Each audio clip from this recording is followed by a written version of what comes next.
All right, so the LA Rams, really good year, playoff year, maybe more than what a lot of people expected going into there. I know because there was so much hype around the 49ers and the Cardinals in the division that they might have got lost in the shuffle a little bit, but hey, yeah, they had a really good year. And of course, huge news to start off with pre all my reviews for the season, the Matt Stafford trade. So I'll go over that kind of at the end of the offense. I want to more look back at how they performed this year before I go too much going forward. But yeah, as far as betting with them goes, another one, kind of like the Cardinals, where it wasn't great, just 22 and 18 overall.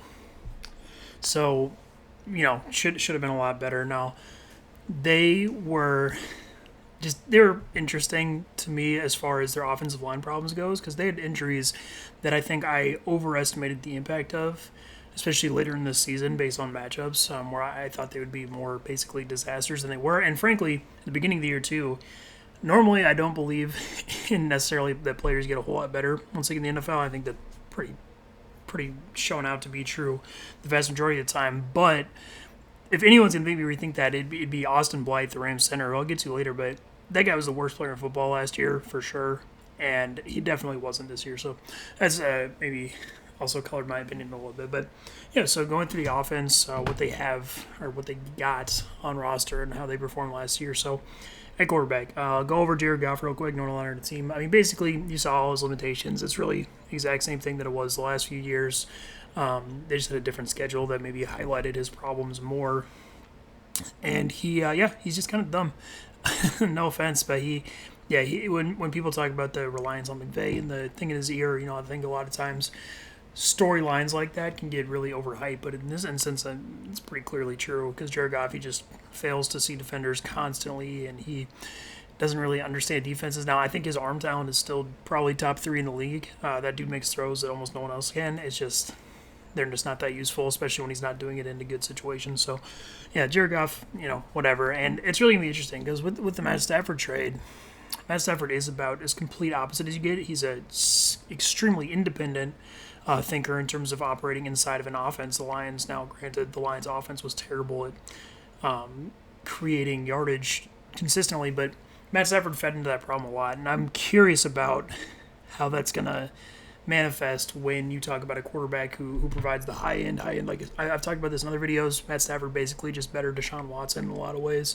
In terms, now it looks different, but in terms of providing really high end stuff while really lacking a lot of consistency, and not consistency game to game, but consistency like taking short gains when they're available, that type of thing. And McVay fixes a lot of that. So there's a chance that this Rams offense is nuts last year, which again I'll get into more as the offseason goes on. But so that's quarterback. Running back, pretty much whatever. Cam Akers, so he came on late in the year, but they played a lot of bad run defense, and like I said, their offensive line, I got to give him more credit than I had previously. He just doesn't really create a lot of misses, basically, compared to the superstar running backs. Now, is he an NFL caliber guy? Yes. Can they rely on him for his whole rookie contract? For sure, but does he actually add value? No. Darrell Henderson, though, does. Now, he does remind me a lot of Ronald Jones, which I think maybe there's a visual comparison there, too. But he is similar in terms of creating yardage, like legitimately creating yardage, and really he should get way more snaps than Cam Akers does. But is he like a super explosive guy or super top-tier guy himself? No. Next year they'll be fine. That's more than enough at running back. So receiver, this is going to be really interesting. So this last year, Robert Woods still leads, absolutely. Now, he had a couple more off games than I was maybe expecting. But I really do feel like a lot of that comes down to how Jared Goff performed throughout the year. So not too worried about Robert Woods going forward. He's still going to be really good. Cooper Kupp, though. I've had problems with Cooper Kupp. He just doesn't – he literally can't separate against man coverage. That's still a problem. It was clearly a problem this whole year. And with Matt Stafford at quarterback, I'd be really worried about him going forward because as someone who is really confined to the slot and to short yardage scenarios, given the way Matt Stafford plays, I'm not so sure they're going to mix well. Now, is he still going to be useful? Yeah, and he can still do stuff after the catch, and he's not like a bad receiver, but I would guess that his super relevance is pretty much gone after this year to the wider NFL. So there are other guys though. Van Jefferson, rookie, really good. They made a great pick there. I know there were questions about it because lack of production in Florida, but that guy legitimately, again, he's the type of receiver that matters in the NFL. He actually creates separation, does it pretty consistently, and he was beating corners even earlier in the year who were like legitimate guys. I mean, he was beating Patrick Peterson, he was beating real NFL corners. So they have some in him. And Josh Reynolds, free agent, they should just let him go. He's a really replacement level guy, and they can.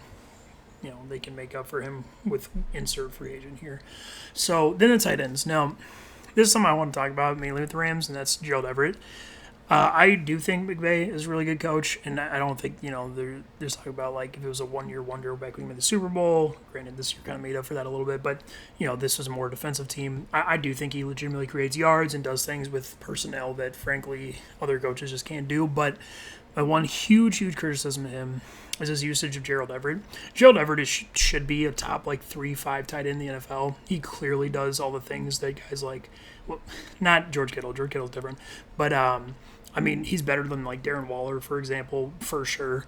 But McVay just didn't use him consistently or correctly. Now, Gerald Everett does have issues, especially with blocking, and I do understand in a run-based offense why maybe that would keep him off the field. Now, they were wrong to do that, but I can see maybe the thought process behind it. But yeah, the point is, because they're not going to resign Gerald Everett, wherever he goes, if they're smart, it's going to get huge value. But Tyler Higbee, they still have on roster, still more than serviceable tight end. Is he a top 5-10 guy? Of course not, but he does still have the athleticism. He is well rounded in terms of blocking, and he's as useful as you need a tight end probably.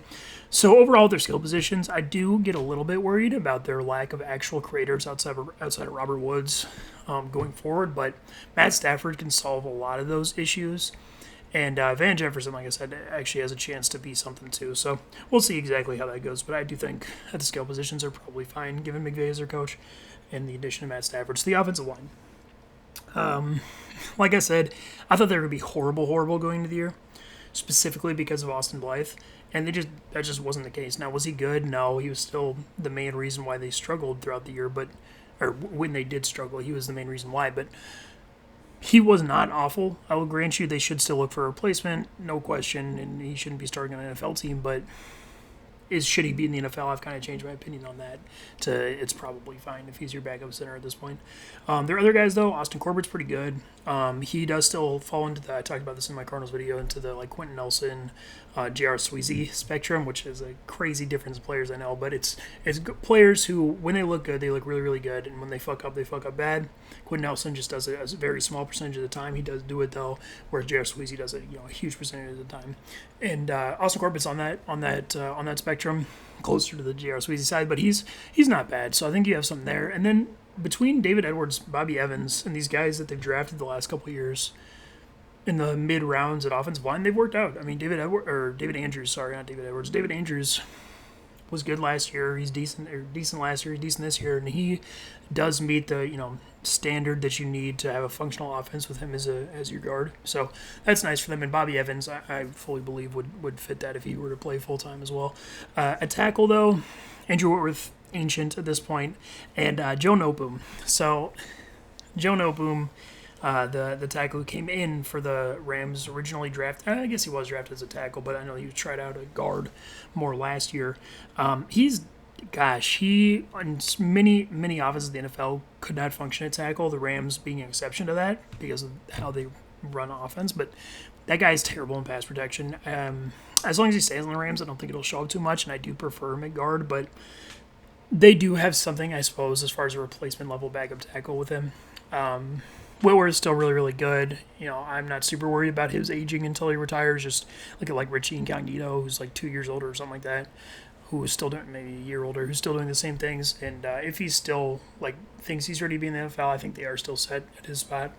The other side, though, Rob Havenstein. So he did better this year after his horrible beginning of the last year, but he does still have issues as far as just lunging and losing instantly, which is going to be really interesting with Stafford because Stafford does like to hold the ball for a long time, but he also navigates the pocket a whole lot better than Jared Goff does. So I would guess it'll actually be fine with him at tackle. So overall, I think their offensive line is probably fine. They should try to find a better center for sure, but going forward, they have what they need offensively with McVay. to just, I think, add one or two skill guys that are useful, and they'll be just fine offensively. So then for the Rams defense, and there's actually some players on this that are part of the reason I even started doing this whole YouTube thing, so I could have my thoughts on record when shit like this happens. Because this was pretty easy to see. Well, easy to see coming. The Rams defense being this good, and I was onto that pretty early in the season. Like I said, I wish I would have had it on record. It's in my betting record, but yeah. So position by position. On the front, so their front was completely dominant this year. No surprise why. Michael Brockers and A'Shawn Robinson, specifically Michael Brockers, I think gets really underrated, especially because he gets that label of not a pass rusher thrown on him as a defensive interior player, which, A, I don't even think it's true compared to a lot of other defensive tackles in the NFL. And B, doesn't mean he's not still really useful, which he is. I mean, he consistently controls defenders at the line of scrimmage, or offensive line players at the line of scrimmage, and makes plays.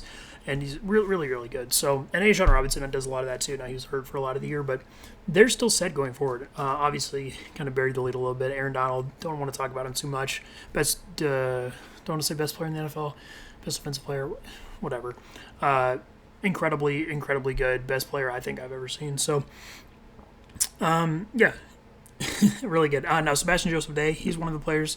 I thought he was really good last year. He proved to be really good this year. He's really dependable as a nose tackle. He does have a couple of plays on tape where he'll get shoved back a little bit, but again, long term, all these guys, while a little bit older outside of Sebastian Joseph, are really good. And frankly, their backups between Morgan Fox, who they re-signed late in the offseason, which was a mistake. I mean, he should have been locked up early. He's good. Legitimately does useful things. And Greg Gaines, they really hit on that pick. He's a much later pick, I know, a couple of years ago. Really good nose tackle who actually have movement skills, despite him being one of the biggest players in the NFL. So really set, at least for this year going forward, on the defensive interior. The linebacker spots, while the names aren't great, the type of production that they provide is really valuable, especially in the division they play, and you saw that a lot this year. So Leonard Floyd and Samson Ebukam at outside linebacker, right? If you were asking them to get after the quarterback, 50 times a game or whatever, they're probably not going to be very good at it as far as like beating their man one-on-one and getting to the quarterback. But what they can do is they can play really disciplined, strong edges while disruptive interior players force the quarterback into them. And that's what you saw this year. That's why Leonard Floyd had a bunch of sacks. Now, I'm not going to roast Leonard Floyd the way I did like Hassan Reddick, because I think Leonard Floyd's a lot more useful in a lot of ways, despite them both putting up higher sack numbers than the rest of their career this year. But neither of them, again, they're not worth like big pass rusher money because they're not big-time pass rushers, but specifically in this division with Russell Wilson and Kyler Murray, they're really good. And this Rams team, I don't know if they did it on purpose, but they constructed this defense in a way that effectively directly counters those two players as far as, again, forcing them out with near instant interior pressure into guys who know what they're doing on the edge and who are strong defenders, which is going to be the same thing again going forward next year. So this defense, I mean, they have all the tools to still be good. Now, they are a little bit thinner at that spot. Obo Okoronkwo, I actually do think does some okay things as a rotational rusher. Derek Rivers, they signed from the Patriots, but midway, a little bit later into the year. Also, fairly useful player coming from the Patriot system who does understand football, if you can understand why that would be useful. But is he great? No. Terrell Lewis, though, yikes, probably a wasted pick. He looks so slow when he's on the field, not just physically, but mentally. I mean, man, he has a long way to go, and I don't know that I've seen a player that looks as bad as he does in that way become anything. Now, it's early, of course, but yeah, that's a tough one. So I wouldn't depend on Terrell Lewis to be anything going forward, but luckily, again, they don't actually need him to come through for them to still be really good defense. At linebacker, Micah Kiser, he's okay. Doesn't do anything, which honestly, and again, actually for the way they play defense, I think is fine because he doesn't do anything disastrously bad. So when he's on the field as your primary linebacker, I think you're doing okay given the talent around him. At his price point, that's just fine. At the other spot, though, they found something. Troy Reader, pretty good. He is a little bit limited athletically, but he's in the right place consistently. He's actually not bad in coverage, especially mentally.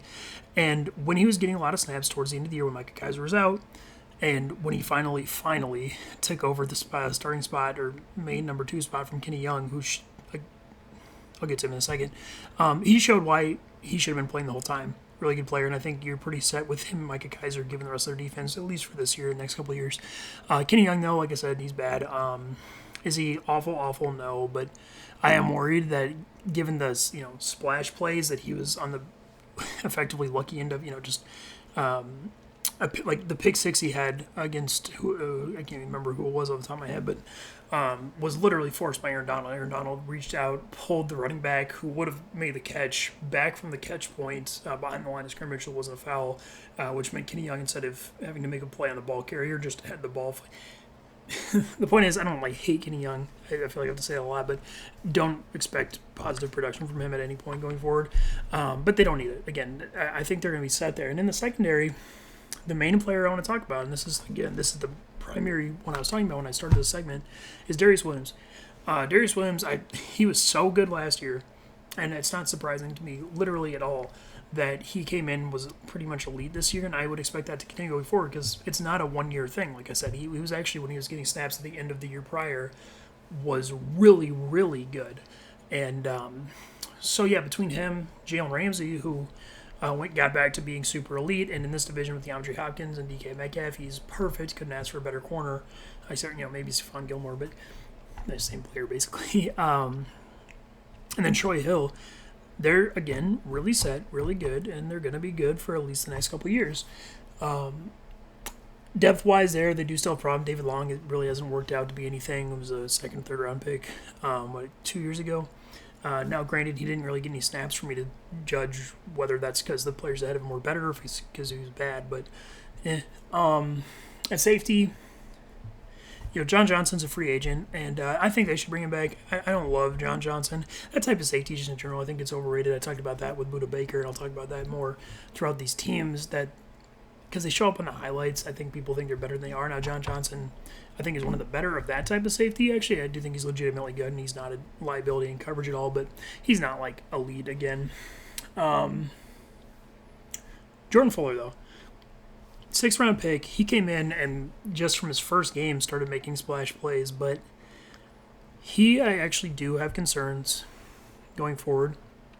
If there's a spot on this team that was attacked throughout this year, I would argue it was him, because he's just slow, and that was shown in his 40 time. Now, is he awfully slow? And I think he can function on an NFL field, so I want to start that, because when I criticize players, there's kind of two. It's guys that I don't think should be playing, like Austin Blythe, or guys who I think are okay playing but do present a clear weakness for the other team to attack, which I think is the case with Jordan Fuller, where he is just kind of slow physically in coverage. Now, we'll see how long that lasts with him playing full-time snaps, because I would guess the Rams kind of know that too. But other than that, Terrell Burgess, pick 4th round, barely played, wasn't super good when he did play, but it was 10 snaps, so I'm not going to overreact to that. They might have some. I know a lot of people liked him in the draft, but overall, on the defense, they're still going to be really good, at least for this year, given they don't go through, a bunch of terrible injuries.